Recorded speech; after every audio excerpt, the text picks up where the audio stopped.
चीनी, जिस गन्ने से गुड़ इतना काला होता है उसकी चीनी इतनी सफेद कैसे हो गई?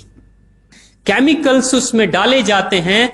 और मैं एक चीनी मिल के अधिकारी जो मैनेजर है, मैं उनकी बात आपको बता रहा हूं। उन्होंने कहा कि मुझे लगभग 12 साल हो गए चीनी मिल में काम करते हुए, और जब से मैंने काम करना शुरू कर दिया चीनी मिल में, तभी से मैंने घर में चीनी लाना ही बंद कर दिया।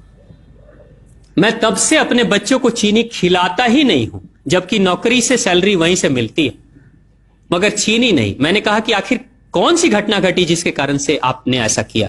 तो उन्होंने बताया एक छोटी सी घटना, कि चीनी मिल में जो ये पानी निकलता है ना, चीनी के बनने के बाद उस प्रोसेसिंग में जो पानी निकलता है, उस पानी में वो सारा केमिकल भी मिक्स रहता है, और उस पानी को चीनी मिल वाले लोग अक्सर एक टंकी में जमा करके रखते हैं। ये सभी चीनी मिल वालों के पास में होता है, आप भी कभी जाएंगे तो आपको भी पता चलेगा। वो टंकी में वो पानी रखा जाता है, लेकिन रोज रोज प्रोसेसिंग हो रहा है, रोज चीनी बन रही है, रोज बहुत सारा पानी आ रहा है, तो आखिर कब तक? एक टंकी की क्षमता है ना, कितने दिनों तक वो टंकी खाली रहेगी? भर जाती है, भरेगी तो फिर क्या करेंगे? खाली करना है।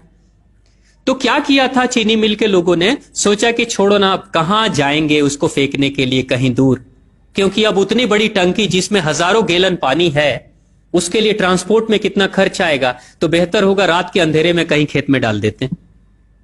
क्योंकि जनरली फैक्ट्रियां तो होती हैं ऐसे ही बिराने में, तो कहीं डाल देते किसी खेत में, क्या पता चलेगा पानी है कि चीनी मिल का पानी है, क्या है। तो ये सोचकर मैनेजमेंट वाले लोगों ने रात में ही उस पानी को खेतों में छुड़वा दिया, और नतीजा यह हुआ कि उस खेत की सारी फसल जल गई, मिट्टी बंजर हो गई। और जब किसान पता करने लगा कि आखिर क्या हुआ मेरे खेत में, जब चेकअप कराया वो मिट्टी का, तो पता चला कि इसमें तो चीनी मिल का जो वेस्ट मटेरियल है वो डाला गया है। तब उसको खबर मिली कि हां, किसी स्टाफ ने बताया कि हां, हमारे चीनी मिल से ही पानी डाला गया था आपके खेत में, और पूरी मिट्टी बंजर हो गई। उसने केस कर दिया और चीनी मिल वाले को मुआवजा देना पड़ा लाखों रुपए। तभी से वो स्टाफ कहते हैं कि जो मिट्टी को बंजर कर दे वो इंसान के शरीर में जाए तो क्या करेगी। उसी के बाद से मैंने अपने घर में चीनी लाना बंद कर दिया। और सच्चाई है, लगभग अगर आप देखेंगे तो अंग्रेजों के आने के समय अंग्रेज पहला चीनी मिल इन्होंने भारत में ही लगाया था। पहला चीनी मिल भारत में ही अंग्रेजों का लगा, और अंग्रेजों ने चीनी की शुरुआत की। भारत के लोग गुड़ खाते थे, चीनी नहीं खाते थे। उन्होंने बहिष्कार किया, बिल्कुल नहीं, लेकिन चीनी और चाय पत्ती दोनों के लिए लोगों को तैयार किया गया था। चाय पिला पिलाकर फ्री में, चीनी के लिए तैयार किया गया और चाय के लिए भी तैयार किया गया। अंग्रेज ने जब से यह शुरू किया है, और पिछले 50 वर्षों से हमारे समाज में चीनी खाने का प्रचलन बहुत तेजी से बढ़ा है, और उसी समय से भारत के लोगों के बच्चों के शरीर में कैल्शियम की कमी होनी शुरू हो गई है।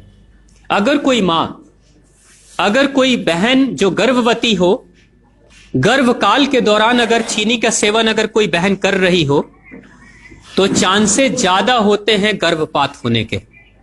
कोई मां अगर बच्चे के जन्म से पहले 1 साल पहले से ही चीनी छोड़ दे और सामान्य भोजन करे, अपना ही दूध बच्चे को पिलाए, और कम से कम 5 साल तक बच्चे को चीनी ना खिलाए, खुद को चीनी ना खिलाए, उस बच्चे को कभी भी ऑस्टियोपोरोसिस की समस्या नहीं हो सकती। कैल्शियम की कमी उसके शरीर में कभी नहीं होगी। चीनी जब जाती है आपके शरीर में, तो बाहर जब निकलती है तो अकेले नहीं निकलती, कैल्शियम लेकर निकलती है। चीनी कैल्शियम लेकर निकलती है, हड्डियों को गलाकर निकलती है। और जिसके शरीर में कैल्शियम की कमी हो जाती है, उसके शरीर में मैग्नीशियम, पोटेशियम, आयरन सबकी कमी हो जाती है।